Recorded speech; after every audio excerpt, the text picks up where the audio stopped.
Le nom du groupe, c'est le groupe Zangbeto de Sigbekwe, dans la préfecture des Lacs, au sud du Togo, à Ného. Donc c'est un village qui se situe à une cinquantaine de kilomètres à l'est de Lomé, juste à côté, non loin de la frontière avec le Bénin. Sigbekwe, c'est une petite localité très cosmopolite. Donc les gens vivent de la pêche, de l'agriculture, de l'élevage, comme partout ailleurs dans les localités, les petites localités africaines. Et ce groupe existe, ça existe depuis les années 50. Nos pères ont senti cette nécessité d'accueillir, d'avoir dans leur cité ce que nous appelons, c'est un vaudou. C'est sacré, donc c'est un vaudou, un fétiche qui puisse protéger le village contre les malfaiteurs. Quand on dit les Zangbeto, c'est les protecteurs, les gardiens de la cité. Dans toute société, il y a des gens qui veulent toujours soit attenter à votre vie ou à ce que vous faites. Donc, il peut y avoir d'autres populations qui vont vouloir annihiler nos forces pour pouvoir nous dominer ou pour nous nuire.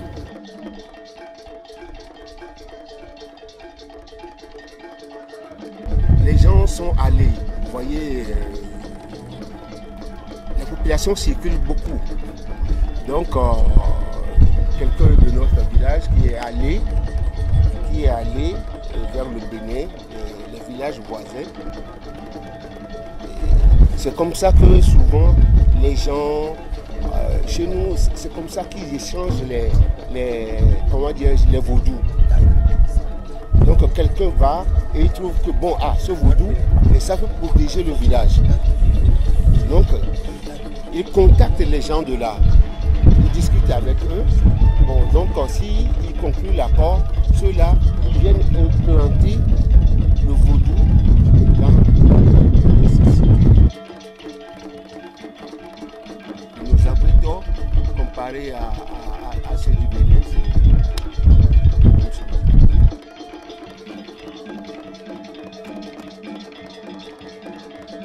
nos deux peuples, c'est des peuples, c'est le colonisateur qui les a séparés. C'est des populations qui ont toujours été ensemble.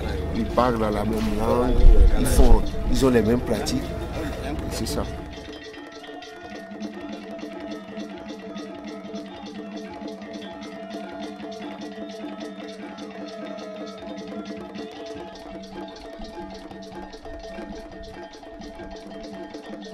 Le nom général de Zangbeto, le nom qu'on prononce, c'est Azou. Bon, maintenant, il y a différentes sortes de Zangbeto, ils ont des noms spécifiques. Il y a par exemple Yagbano, Yagbano, Yagbadede, il y a Agbanyoke. Oui, on a amené Sakwete et Yosso.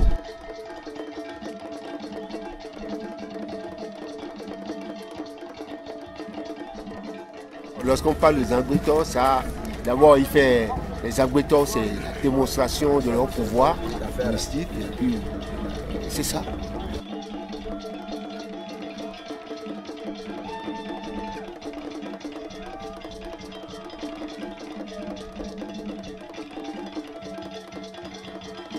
Par exemple, bon, un œuf. On peut vous remettre un œuf, on peut mettre un œuf là et on demande à quelqu'un de prendre un bâton. Ça peut être un gros bâton pour le casser. Quelqu'un de grand gabarit, bon, ça peut être aussi c'est 10 personnes qui peuvent.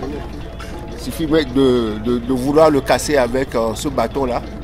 Vous allez voir, ça ne va pas se casser. Ça ne fera que sauter.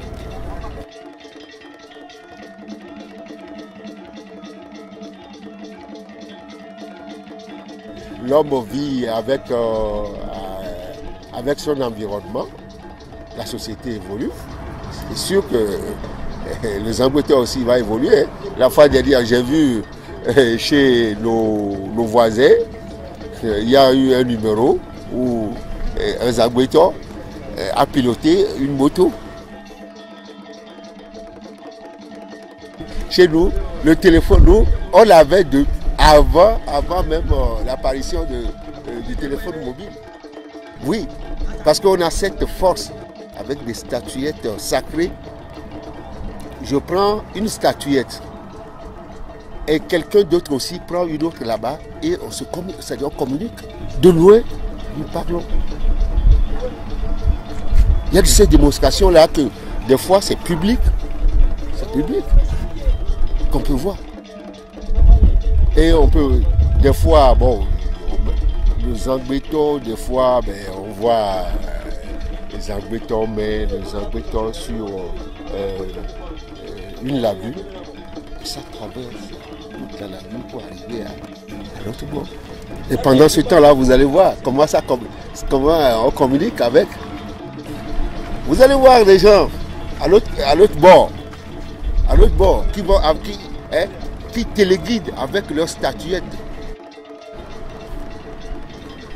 Et vous allez voir là, depuis l'autre rive déjà, là où le prêtre il veut que le Zangbeto accoste.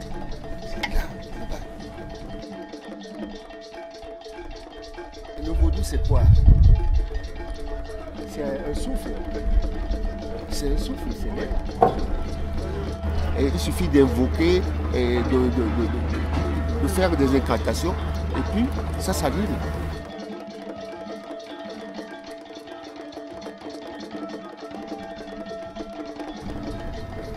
L'homme africain, il croit toujours en quelque chose. Et de là, moi, je me dis que